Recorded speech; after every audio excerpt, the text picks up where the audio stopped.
di sini saya akan menjelaskan dasar eklesiologis pembentukan KBG. Nah, dalam dasar eklesiologis pembentukan KBG ini terbagi menjadi dua, yaitu yang pertama visi gereja dan yang kedua gereja.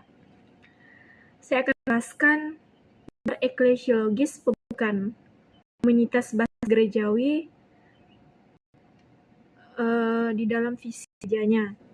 Nah, sebelum masuk ke dalam materi, di sini saya akan menjelaskan sedikit tentang gereja. Gereja merupakan tempat persekutuan orang-orang beriman yang percaya kepada Yesus dari Nazaret sebagai Tuhan dan Kristus. Begitu pada dalam persekutuan itu, semua orang beriman bersatu sebagai saudara saudari seperjuangan. Di sini mereka melibatkan diri dalam peristiwa Yesus di tengah dunia melalui kesaksian hidup.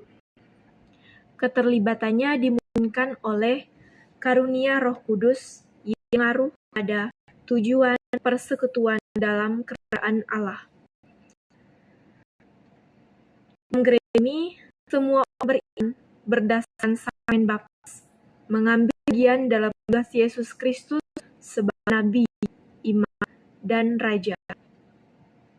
Sehingga perutuhan dari Kristus diteruskan dan dikritikkan di semua tempat di dunia sesuai dengan situasi dan kondisi setempat. Nah, di dalam konstitusi Konsili Vatikan II tentang gereja, Lumen Gentium mengatakan bahwa gereja Katolik yang satu dan tunggal terwujud dalam gereja-gereja lokal. Gereja adalah altar di mana merayakan Ekaristi. Kristus hadir di gereja Katolik dan seluruh jemaat kaum beriman setempat yang sah. Pusat gereja juga adalah Kristus. Dengan pandangan ini, berarti gereja dibangun dari bawah, dan dasarnya itu adalah janji Kristus. Di mana ada 2 atau 3 orang kumpul dalam namaku, di situ aku ada di tengah mereka, yang terdapat dalam Injil Matius bab 18-20. Di dalam Lumen Gentium Art 11 berbicara mengenai gereja keluarga dan orang beriman yang berkomunion. Tidak hanya menghayati iman secara perorangan, tetapi juga sebagai gereja, secara paling dasar dalam keluarga dan dalam komunitas kecil, di mana semua anggota saling mengenal. Dari kelompok kecil terbentuklah kelompok besar.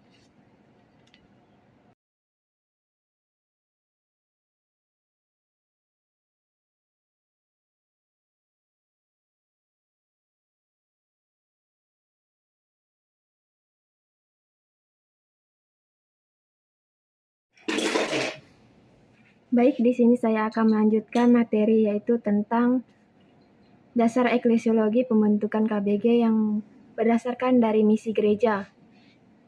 Kita lihat KBG dibentuk sesuai dengan misi gereja, yang dimana misi yang diemban gereja dilaksanakan dalam bentuk kerjasama dengan siapa saja yang berkehendak baik, menyatu dan membaur dalam masyarakat sekitar, serta dalam konteks sosial budaya, sosial ekonomi, sehingga dapat memberi kesaksian serta pewartaan tentang Injil Yesus Kristus.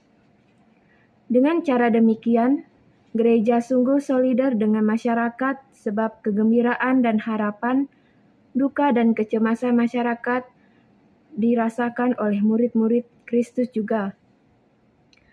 Dalam misi gereja ini, Paus Yohanes Paulus II menamai kelompok basis dalam gereja itu Ecclesial Basis Community atau komunitas basis gerejawi, di mana para uskup Asia menyebut gerakan menggereja itu sebagai a new way of being Christ atau cara baru menggereja.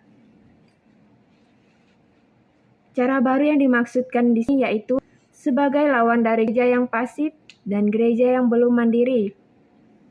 Sehingga cara baru menggereja adalah cara mengungkapkan iman yang dinamis, di mana umat sebagai komunitas umat beriman terlibat dalam suka duka, perjalanan hidup gereja, dan sesamanya. Dengan cara baru menggereja, dengan demikian, gereja akan tetap hidup walau gerejanya berganti atau tokohnya meninggal dunia, sehingga selalu ada regenerasi karena setiap anggota dalam KBG tersebut berkualitas sama sebagai rasul-rasul Tuhan yang memberi kesaksian dan pewartaan tentang Injil Yesus Kristus. Dalam konferensi para uskup Asia, di Bandung menyebutnya sebagai rumah dan keluarga bagi setiap orang. Artinya, rumah dan keluarga bagi setiap orang ini, KBG adalah rumah kedua bagi umat beriman, dan anggota-anggota di dalam KBG tersebut disebut sebagai keluarga, di mana masing-masing keluarga dalam KBG masih mempunyai hartanya sendiri yang dapat digunakan untuk kepentingan keluarganya dan untuk melakukan kegiatan sosial. Namun karena saling mengenal, semua yang berlebih rela berbagi dengan yang berkekurangan, dan yang berkekurangan tidak perlu sungkan dan khawatir akan terlantar, karena akan ada saudara lain yang akan membantu dan memperhatikan mereka. Komunitas basis gerejawi ini sebagai gerakan dan strategi menggereja Indonesia dicangkan dalam Saki 2000. Dan di Bangkok menyebutnya sebagai persekutuan iman yang sejati. Persekutuan iman yang sejati artinya di dalam komunitas basis gerejawi selalu mengarahkan semua orang untuk menerima Kristus. Persekutuan ini membawa kehangatan kepada orang-orang di dalamnya. Mungkin ada yang dulunya merasa tidak diperdulikan, setelah masuk ke persekutuan ini, merasa bahwa dirinya diterima. Meskipun begitu tidak berarti segala sesuatu akan berjalan mulus. Memang persekutuan yang sejati adalah persekutuan yang bertumbuh, tetapi kadang untuk bisa mencapai hal seperti itu, akan ada gesekan atau pertentangan. Karena semua manusia memiliki duri, seperti keegoisan, mau menghakimi, dan menang sendiri. Oleh karena itu, di dalam persekutuan dibutuhkan kerendahan hati dan sikap mau menerima satu sama lain, supaya bisa menerima orang lain apa adanya.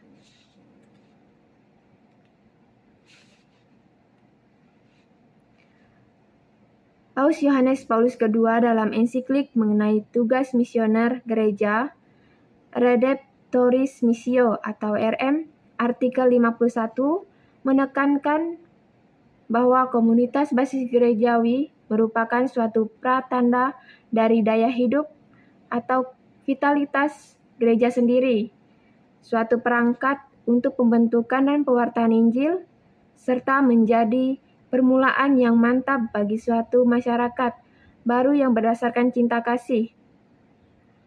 Sehingga komunitas-komunitas tersebut bersifat desentral dan membentuk perkumpulan-perkumpulan komunitas paroki, di mana orang Kristen mengalami perkembangan komunitasnya, bahkan rasa dan makna dari komunitas, di mana mereka berperan aktif dan terdorong untuk berbagi pengalaman serta pemahaman di dalam tugas bersama.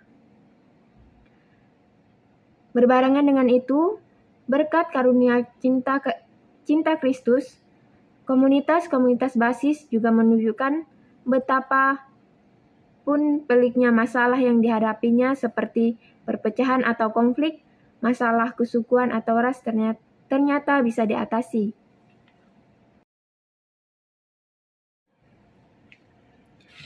Baik, di sini saya akan menjelaskan materi tentang dasar sosiologis pembentukan KBG atau komunitas basis gerejawi. Terlebih dahulu kita mengetahui apa itu sosiologis. Sosiologis itu sendiri adalah ilmu yang membahas tentang berbagai aspek dalam kehidupan masyarakat dan pengaruhnya bagi kehidupan manusia. Jadi, dalam arus informasi dan globalisasi yang telah mengubah struktur-struktur masyarakat, persekutuan hidup primer yang di dalam masyarakat tradisional dan tertutup menjadi sikap dan cara hidup mereka sehari-hari, akhirnya terkikis oleh perubahan suatu masyarakat.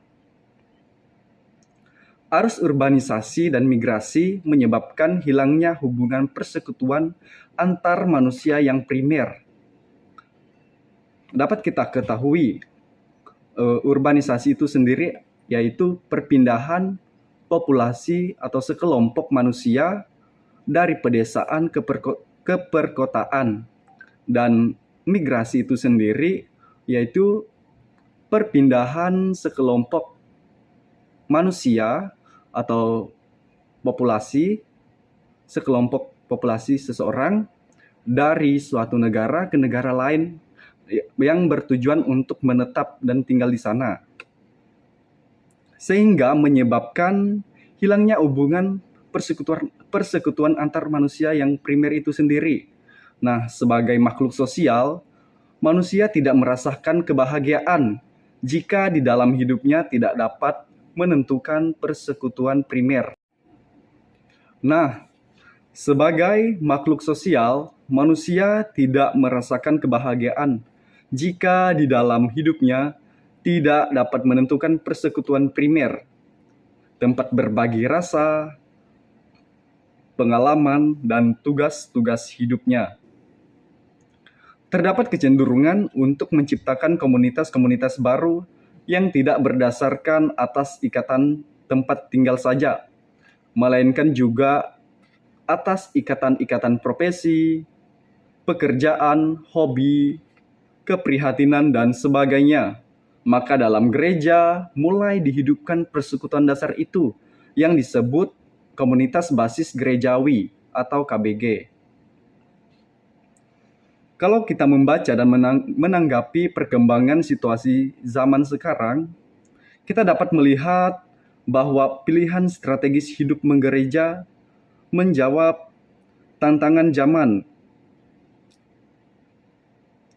di mana dapat disebut komunitas basis. Zaman ini ditandai oleh berbagai perubahan, berbagai bidang kehidupan yang turut mempengaruhi cara hidup menggereja.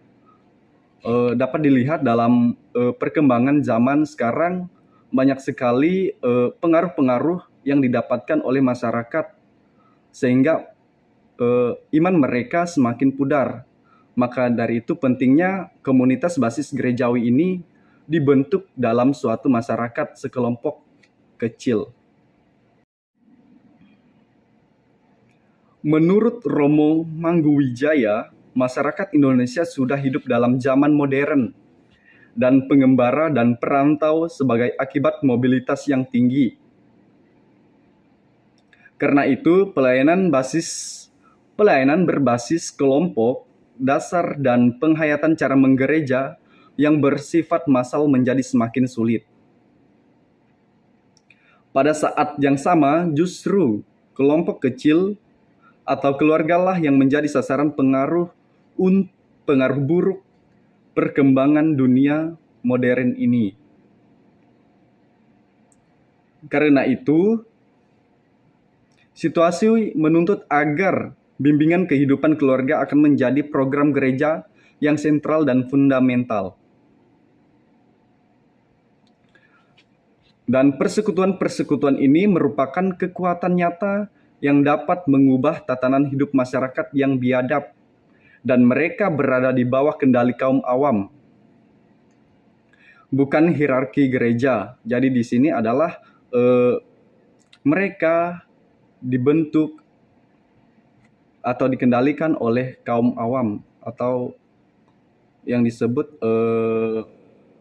pengurus-pengurus dalam suatu lingkungan atau kring, dan bukan pastor, bukan uskup, seperti itu. Akan tetapi, jika kita mengembangkan program komunitas basis gerejawi, orang-orang dalam komunitas basis gerejawi atau KBG adalah orang-orang yang sama berada dalam organisasi kemasyarakatan. Artinya bahwa orang-orang yang terlibat aktif dalam komunitas itu sendiri berada dalam lingkungan atau tempat di sekitar kering atau lingkungan itu sendiri.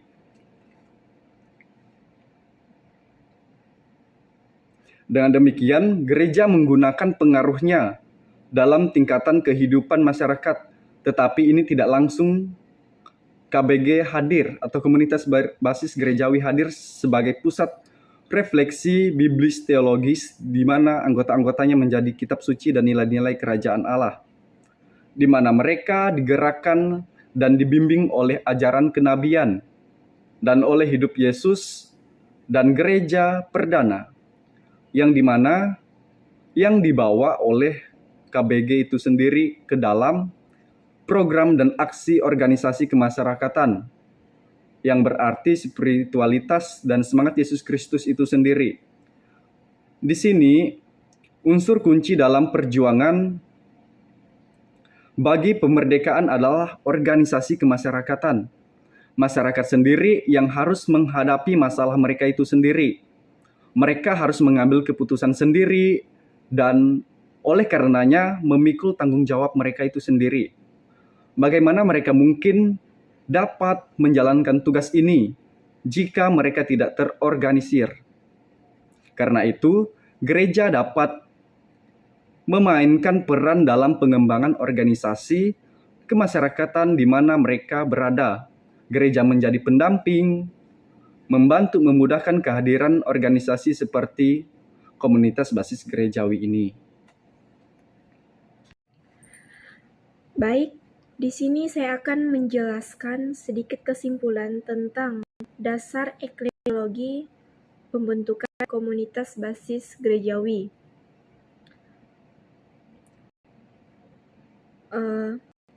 Seperti yang kita ketahui bahwa eklesiologi itu merupakan ilmu mempelajari tentang gereja. Nah, gereja ini adalah persekutuan orang-orang beriman yang percaya kepada Yesus Kristus.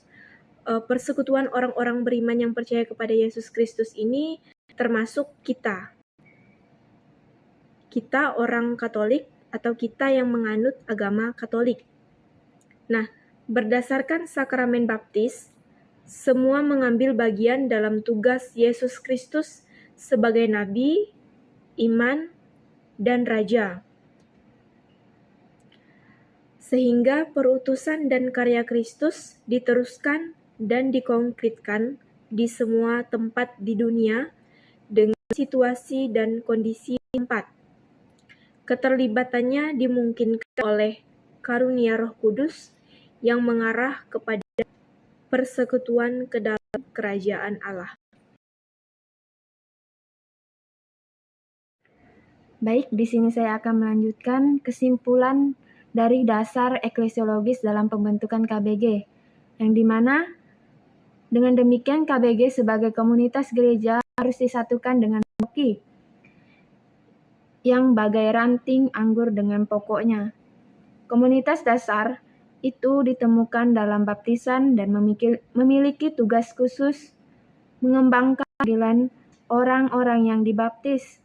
Sebagai sebuah paroki, setiap orang yang dibaptis dipanggil untuk membentuk satu jati diri dalam Kristus. Terikat untuk mengemban kesaksian hidup kepada komunitas ini dengan berusaha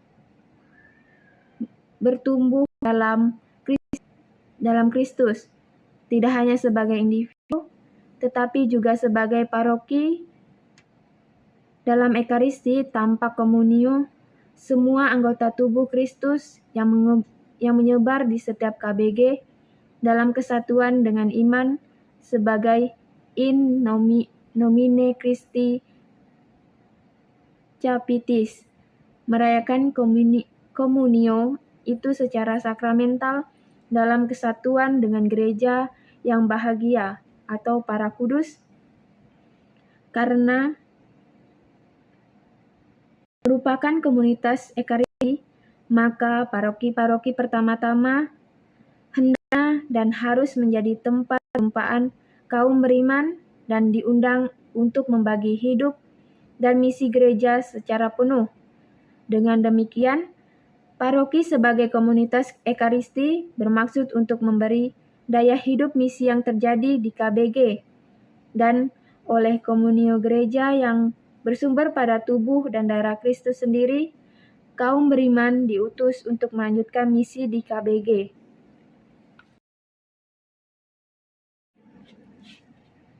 Dan kesimpulan dari dasar sosiologis pembentukan KBG atau komunitas basis gerejawi, yaitu berbicara tentang aspek dalam masyarakat dan pengaruhnya bagi kehidupan manusia, di mana arus informasi dan globalisasi serta perkembangan zaman mempengaruhi dan mengubah struktur-struktur kemasyarakatan, mulai dari perubahan sikap dan cara hidup mereka sehari-hari, sehingga perubahan terjadi dalam masyarakat itu sendiri.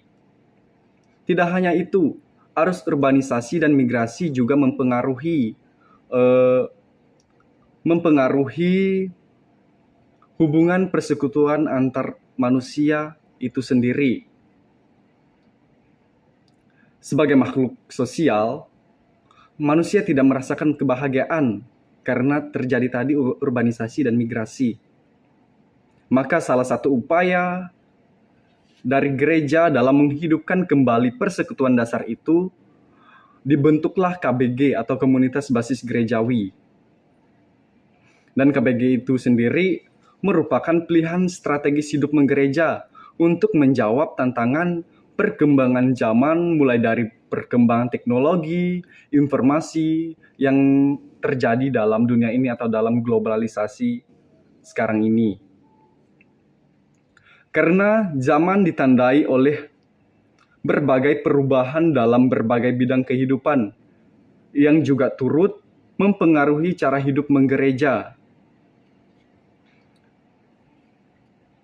Maka dari itu, pada saat yang sama justru kelompok kecil atau keluargalah yang menjadi sasaran pengaruh buruk perkembangan dunia, perkembangan zaman modern ini.